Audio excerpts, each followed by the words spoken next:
ചപ്പാത്തി, അപ്പം, ബ്രെഡ് ഇതിൻ്റെയൊക്കെ കൂട്ടത്തിൽ സെർവ് ചെയ്യാൻ പറ്റുന്ന നല്ലൊരു ബീഫ് കുറുമയുടെ റെസിപ്പി നോക്കാം. വലിയ പാടൊന്നും ഇല്ലാതെ നമുക്ക് പെട്ടെന്ന് ചെയ്തെടുക്കാൻ പറ്റുന്ന ഒരു റെസിപ്പിയാണിത്. അപ്പോൾ നല്ല ടേസ്റ്റി ആയിട്ടുള്ള ഈ കുറുമ എങ്ങനെയാണ് ഉണ്ടാക്കുന്നതെന്ന് നമുക്ക് നോക്കാം. ഇന്നത്തെ നമ്മുടെ ബീഫ് കുറുമ ഉണ്ടാക്കുന്നതിന് വേണ്ടിയിട്ട് ഞാനിവിടെ ഏകദേശം 1 കിലോയോളം ബീഫ് എടുത്തിട്ടുണ്ട്. ഇത് കുറച്ച് വലിയ പീസുകളായിട്ടാണ് കട്ട് ചെയ്തെടുത്തിട്ടുള്ളത് കേട്ടോ. നിങ്ങൾക്കിങ്ങനെ വേണ്ടെങ്കിൽ ചെറിയ പീസസ് ആയിട്ട് കട്ട് ചെയ്തെടുക്കാം. ഇതിലേക്ക് ഒരു 4-5 അല്ലി വെളുത്തുള്ളി ചെറുതായിട്ട് അരിഞ്ഞു വന്ന് ചേർത്ത് കൊടുത്തിട്ടുണ്ട്. അതുപോലെ ഒരു ചെറിയ കഷ്ണം ഇഞ്ചി നീളത്തിൽ കനം കുറച്ച് അരിഞ്ഞതും കൂടെ ചേർത്ത് കൊടുക്കുകയാണ്. അടുത്തതായിട്ട് ഒരു 1/2 ടീസ്പൂണോളം മഞ്ഞൾപ്പൊടി ഇതിലേക്കൊന്ന് ചേർത്ത് കൊടുക്കുകയാണ്.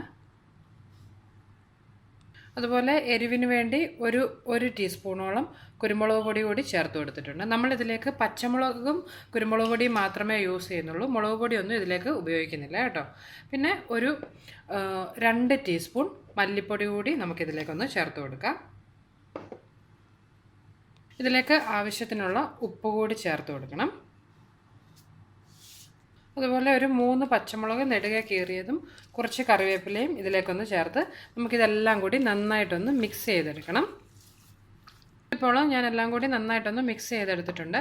ഇതൊരു അരമണിക്കൂർ വെച്ചതിന് ശേഷം നിങ്ങൾക്ക് പ്രഷർ കുക്കറിൽ വേണമെങ്കിൽ അങ്ങനെ, അല്ലാതെ ആണെങ്കിൽ അങ്ങനെ, എങ്ങനെയാണെന്നാൽ ഇതൊന്ന് കുക്ക് ചെയ്തെടുക്കണം. ഇതിൻ്റെ ഒരു 80% ആദ്യം ഒന്ന് കുക്ക് ചെയ്താൽ മതി. അതിനുശേഷം നമ്മളിത് ഗ്രേവിയിലേക്കിട്ട് ബാക്കി കുക്ക് ചെയ്തെടുക്കുന്നുണ്ട്. അപ്പോൾ ഒരു അരമണിക്കൂർ വെച്ചതിന് ശേഷം നമുക്കിത് കുക്ക് ചെയ്തെടുക്കാം.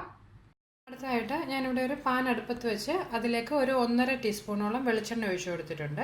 ഈ കുറുമയൊക്കെ വെക്കുമ്പോൾ വെളിച്ചെണ്ണ ഉപയോഗിക്കുന്നതാണ് നല്ലത് കേട്ടോ. പിന്നെ ഇതിലേക്ക് ചേർത്ത് കൊടുക്കാനായിട്ട് ഒരു 1.5 ടീസ്പൂണോളം പെരുംജീരകം, ചെറിയ 2 പട്ട, ഒരു 3 ഏലക്ക, 2 ഗ്രാമ്പു, ഒരു 4-5 കുരുമുളക് ഇത്ര എടുത്തിട്ടുണ്ട്. ഇത് നമുക്കിതിലേക്ക് ഇട്ടൊന്ന് മൂപ്പിച്ചെടുക്കണം. ഇപ്പോൾ അത് ആ എണ്ണയിലൊന്ന് മൂത്തിട്ടുണ്ട്. ഇതിലേക്ക് ഒരു 2 വലിയ സവാള അരിഞ്ഞൊന്ന് ചേർത്ത് കൊടുക്കാം.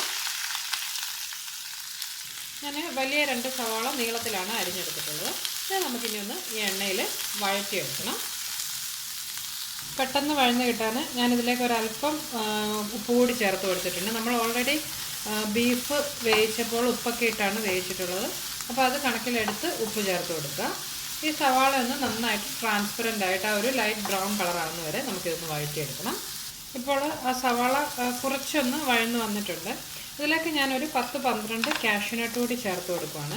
ഒരു 12 എണ്ണം മതി കേട്ടോ. നമ്മളിനി ഇതിലേക്ക് കുറച്ച് തേങ്ങാപ്പാലും കൂടി ഒഴിക്കും. അപ്പോൾ കാഷ്യൂനട്ടൊക്കെ ഒത്തിരി കൂടുതൽ ഇട്ടിട്ടുണ്ടെങ്കിൽ നമ്മുടെ കുറുമ അങ്ങ് വല്ലാണ്ട് കുറുകിപ്പോവും. അതുകൊണ്ട് ഒരു 10-12 കാഷ്യൂനട്ട് ഇട്ട് അതും ഈ ഇതിലൊന്ന് വഴറ്റി ആ കാഷ്യൂനട്ടൊക്കെ ഒന്ന് വെന്ത് കിട്ടുന്നവരെ വഴറ്റിയെടുക്കണം. നമ്മുടെ സവാള ഇപ്പോൾ ഒന്ന് വഴന്ന് വന്നിട്ടുണ്ട്. ഇതിലേക്ക് ഒരു 2-3 അല്ലി വെളുത്തുള്ളി ചെറുതായിട്ട് അരിഞ്ഞതും ഒരു ചെറിയ കഷ്ണം ഇഞ്ചി ചെറുതായിട്ട് അരിഞ്ഞതും ഒന്ന് ചേർത്ത് കൊടുക്കുക. ഇതുകൂടി നമുക്കൊന്ന് വഴറ്റിയെടുക്കണം. ആ ഇഞ്ചിയുടെയും വെളുത്തുള്ളിയുടെയൊക്കെ പച്ചമണം ഒന്ന് മാറി കിട്ടുന്നവരെ ഒന്ന് വഴറ്റിയെടുക്കാം. ഇപ്പോൾ നമ്മുടെ ഇഞ്ചിയും വെളുത്തുള്ളിയൊക്കെ ആ പച്ചമണമൊക്കെ ഒന്ന് മാറി കിട്ടിയിട്ടുണ്ട്. ഇനി നമുക്കിത് തീ ഓഫ് ചെയ്ത് അടുപ്പിൽ നിന്ന് മാറ്റിയതിന് ശേഷം തണുത്ത് കഴിയുമ്പോൾ ഇത് നന്നായിട്ട് പേസ്റ്റ് പോലെ ഒന്ന് അരച്ചെടുക്കണം. അടുത്തതായിട്ട് ഞാനിവിടെ ഒരു പാൻ അടുപ്പത്ത് വെച്ച് അതിലേക്ക് ഒരു ടീസ്പൂണോളം വെളിച്ചെണ്ണ ഒഴിച്ചു കൊടുത്തിട്ടുണ്ട്. ഇതിലേക്ക് കുറച്ച് കറിവേപ്പില ഇട്ട് കൊടുക്കാം.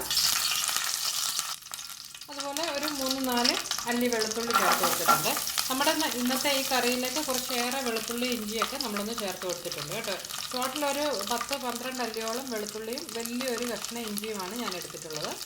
ഇതിലേക്ക് ഒരല്പം ഇഞ്ചി നീളത്തിലരിഞ്ഞ കൂടി ചേർത്ത് കൊടുക്കാം.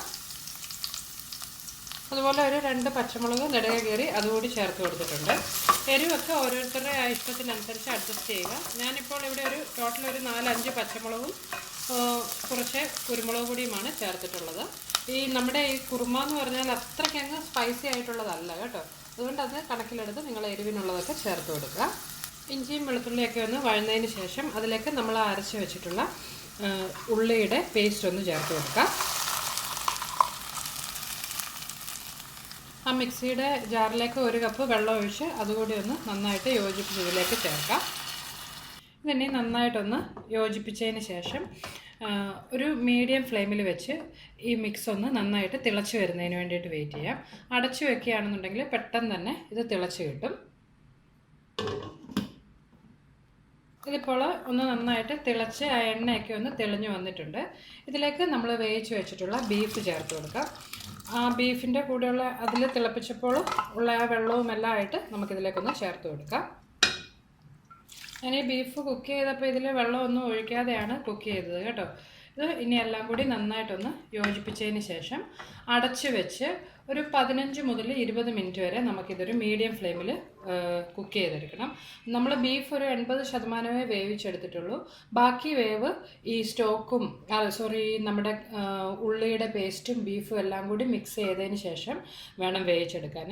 എങ്കിലേ ആ നല്ല ബീഫിൻ്റെ ടേസ്റ്റൊക്കെ ഇതിലേക്കൊന്ന് വന്ന് കിട്ടത്തുള്ളൂ. അപ്പം നമുക്കിത് അടച്ചു വെച്ച് ഒരു 15 മുതൽ 20 മിനിറ്റ് വരെ ഒന്ന് കുക്ക് ചെയ്തെടുക്കാം. അത്രയും നേരം ഇരിക്കുമ്പോൾ ഇതിൽ ആവശ്യത്തിന് വെള്ളം ഉണ്ടോ എന്ന് നോക്കണം. നമ്മൾ കാഷ്യൂനട്ടൊക്കെ അരച്ചിട്ടുള്ളത് കൊണ്ട് ഇത് തിളച്ച് കഴിയുമ്പോൾ കുറച്ചുകൂടി കുറുകി വരും. വെള്ളം കുറവാണെന്നുണ്ടെങ്കിൽ നിങ്ങളൊരല്പം വെള്ളം കൂടി ചേർത്ത് കൊടുക്കണം കേട്ടോ. ഇപ്പോൾ ഒരു 20-25 മിനിറ്റോളം ആയിട്ടുണ്ട്. നമ്മളുടെ കറി ഇപ്പോൾ നന്നായിട്ട് തിളച്ച് ആ ബീഫൊക്കെ ബാക്കി കൂടി ഒന്ന് കുക്കായി കിട്ടിയിട്ടുണ്ട്. ഈ സമയം നിങ്ങളിതിൽ ഉപ്പും എരിവുമൊക്കെ നോക്കി ഉപ്പ് വേണമെന്നുണ്ടെങ്കിൽ അല്പം ഉപ്പ് ചേർത്ത് കൊടുക്കുക. എരിവ് വേണമെങ്കിൽ കുറച്ച് കുരുമുളക് പൊടിയാണെങ്കിലും ചേർത്ത് കൊടുത്താൽ മതി. ഇതിലേക്ക് അവസാനമായി ഞാനിവിടെ ഒരു കപ്പോളം തേങ്ങയുടെ 1-ാം പാൽ എടുത്തിട്ടുണ്ട്. ഇത് നമുക്കിതിലേക്കൊന്ന് ചേർത്ത് കൊടുക്കാം. തേങ്ങയുടെ 1-ാം പാൽ ചേർത്തതിന് ശേഷം ഇത് തിളപ്പിക്കേണ്ട കാര്യമില്ല. ഒരു ലോ ഫ്ലെയിമിൽ വെച്ച് ഒരു 1-2 മിനിറ്റ് ഒന്ന് കുക്ക് ചെയ്തതിന് ശേഷം നമുക്ക് തീ ഓഫ് ചെയ്ത് അടുപ്പിൽ നിന്ന് മാറ്റാം. അതിനുശേഷം ഇതിലേക്ക് കുറച്ച് കടുക് കൂടി ഒന്ന് താളിച്ച് ചേർക്കണം. അവസാനമായി നമുക്കിതിലേക്കുള്ള കടുക് കൂടി ഒന്ന് താളിച്ച് കൊടുക്കാം. വെളിച്ചെണ്ണയിലേക്ക് കടുകും കുറച്ച് ഉള്ളിയും കറിവേപ്പിലയും ഇട്ട് താളിച്ച് നമുക്ക് ചേർക്കാം.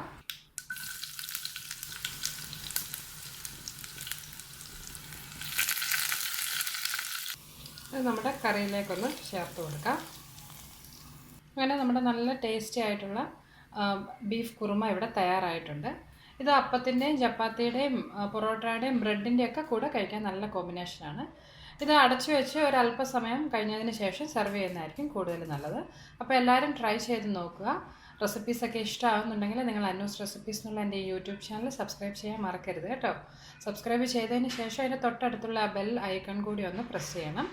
എങ്കിലേ ഞാൻ അപ്ലോഡ് ചെയ്യുന്ന പുതിയ വീഡിയോകളുടെയൊക്കെ നോട്ടിഫിക്കേഷൻ നിങ്ങൾക്ക് ലഭിക്കത്തുള്ളൂ. അപ്പോൾ നമുക്ക് മറ്റൊരു റെസിപ്പിയുമായിട്ട് വീണ്ടും കാണാം.